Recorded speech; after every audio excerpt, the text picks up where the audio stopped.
Welcome to Cornerstone Financial Services Group. I am Lee, the Employee Benefits Director at Cornerstone. And today we are talking about benefits that actually speak to the people. Because in 2026, staff retention isn't about ticking HR boxes. It's about protecting your culture, your customers, and your bottom line. With me is Kia Masimum, our healthcare manager and group scheme specialist. Kia, great to have you.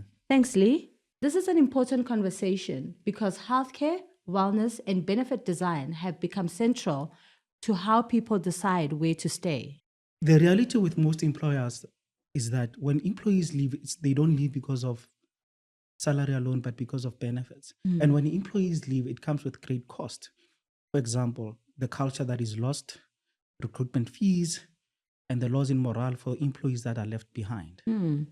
That's very truly. I mean, more often than not, it's not that employers are not investing in their employees, but it is very important that we look at the benefits that the employees have, whether those benefits are relevant, looking at how the benefit is designed and also looking at the financial aspect of those benefits. From your experience, Kia, what are the pain points when it comes to healthcare?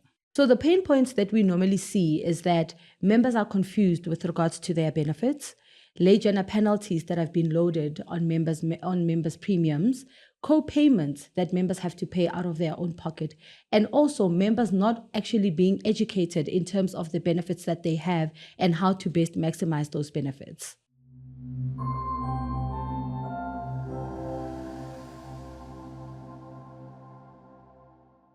When you look at our client base, there are 5 themes that come across when it comes to retention. The first one being culture and learning. What is important is that people do not only want to work, but they also want to grow. And also, wellness plays a huge role within a company. I mean, when we're looking at wellness, we're looking at mental health, we're looking at financial wellness, we're also looking at coaching as well as career support. With those, members or employees within that particular company feel supported by the employer. So what this means, therefore, is not only about a salary, it's about making sure that people are always growing. Correct.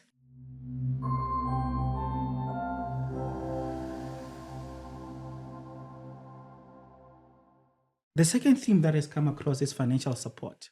People are financially stressed everywhere. Exactly. And you know, with financial issues or financial stress, that causes absenteeism.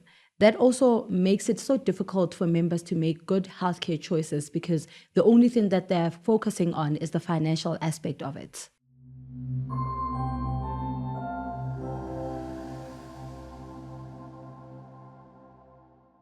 The other big concern is mental health and counseling. Mental health is no longer an option.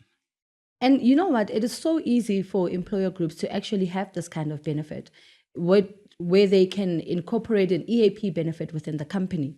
An EAP benefit then focuses on a holistic financial wellness and mental health, as well as giving their employees good support.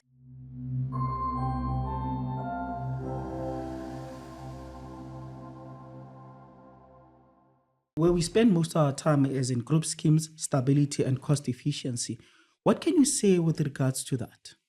So with group schemes, they've got what we call buying power. And what I mean by that is better pricing, better underwriting, and also better benefit structure. Whilst we're talking about group schemes, the last theme that came across is flexibility and choice. People want to make choices within group schemes. So one size fits all doesn't work anymore. What would you like to say with regards to that? I mean, with today's generation, things are so diverse. When you look at within a company, you've got a younger people and you've got the older generation. With younger people, they just want basic benefits. I mean, when we're looking at a healthcare, they will just want to focus on day-to-day stuff. But now when you look at the older generation, they want more comprehensive benefits, you know. So within an employer group, there has to be a balance. And that's why, like you said, freedom of choice is so important.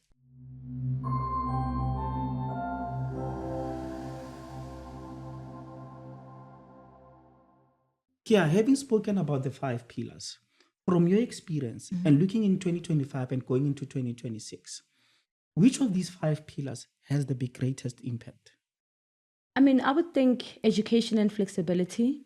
I mean, if employees understand that they have freedom of choice, and also through those financial frustrations, they still know that they can choose whichever benefit that they want, that actually gives them the confidence.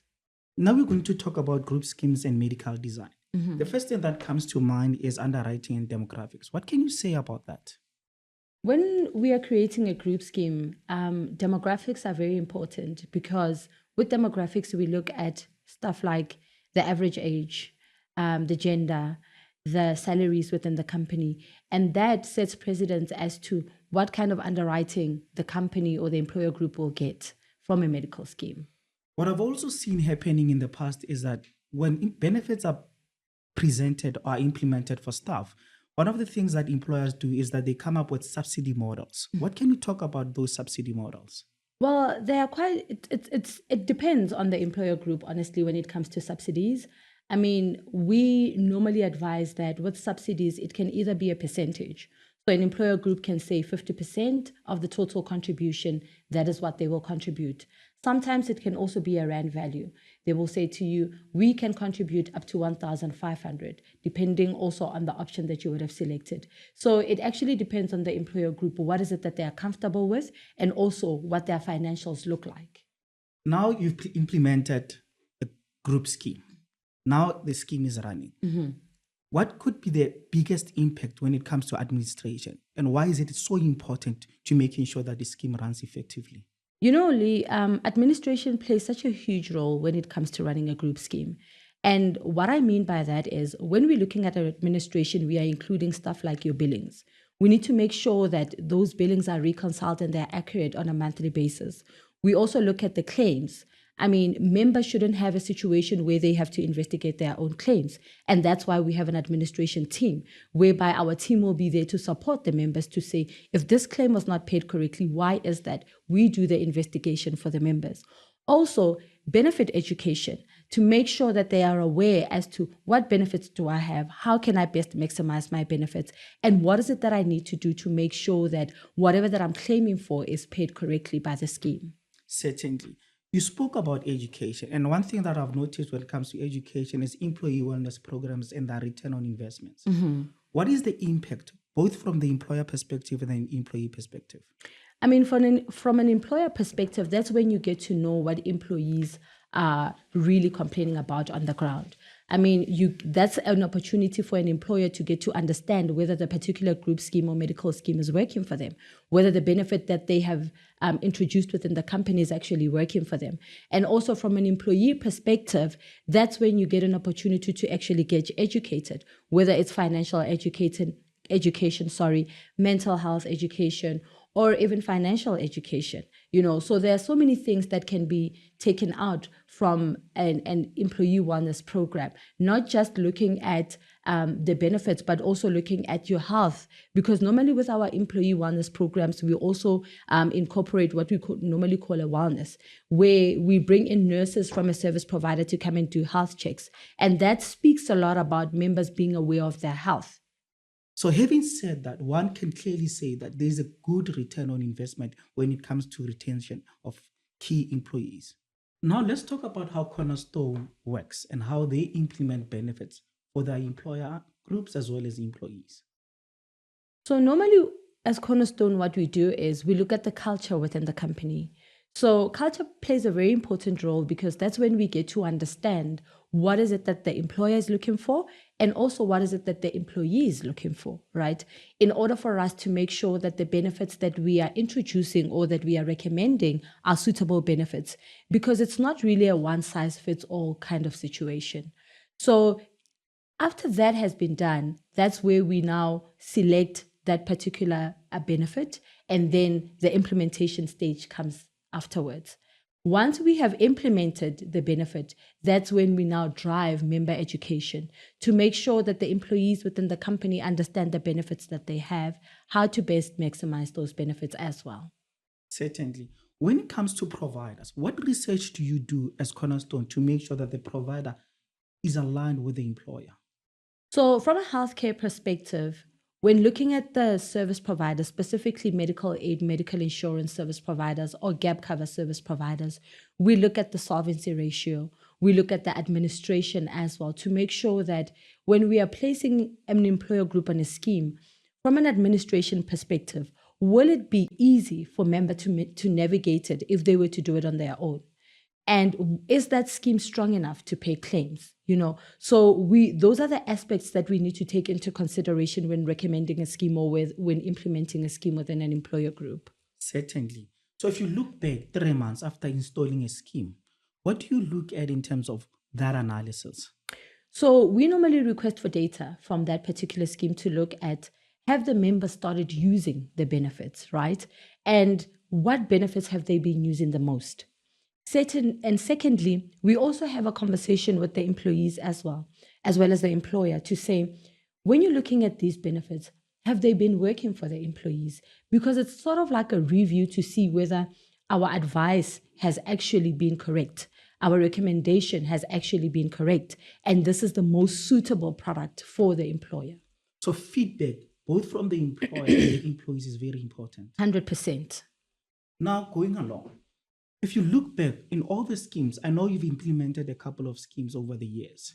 If you can choose one case study to tell us a story in terms of how you implemented the benefits, what were the stories that are coming from the employees as well as the employer in terms of the impact of those employees, but more importantly, from a retention perspective?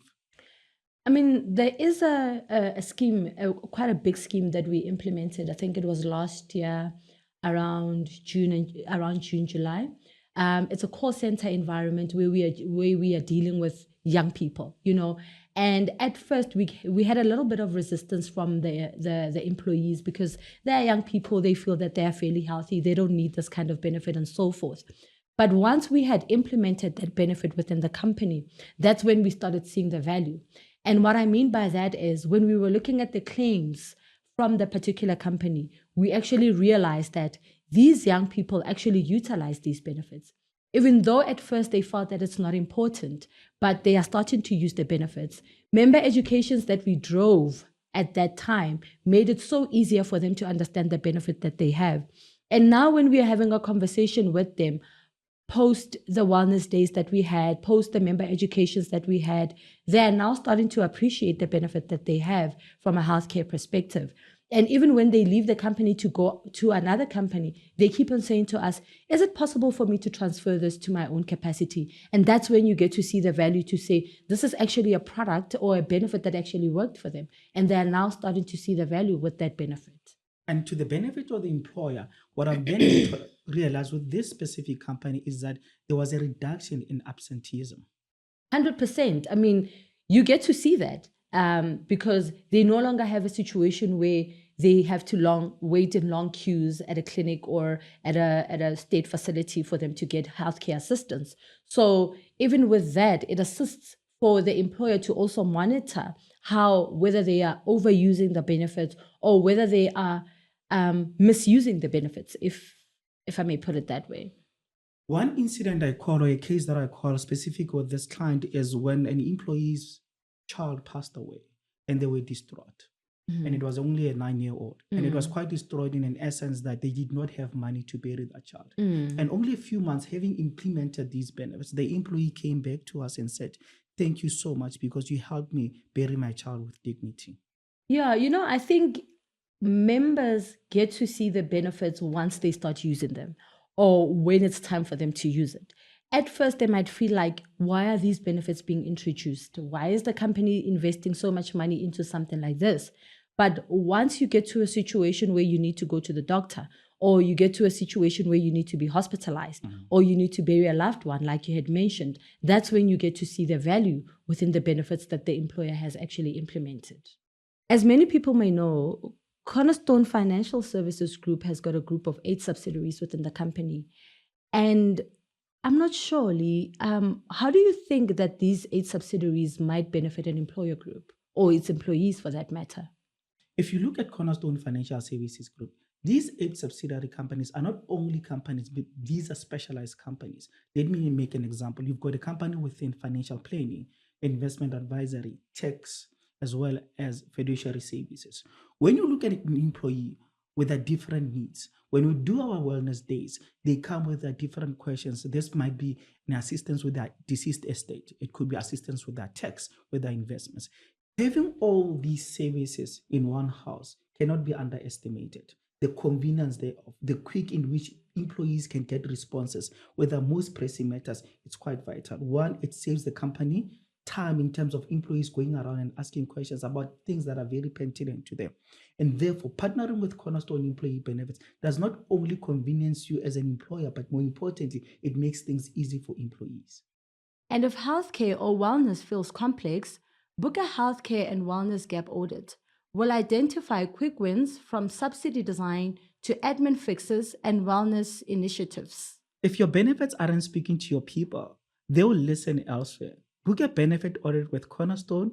We'll show you the practical, cost effective changes that protect your culture and reduce turnover.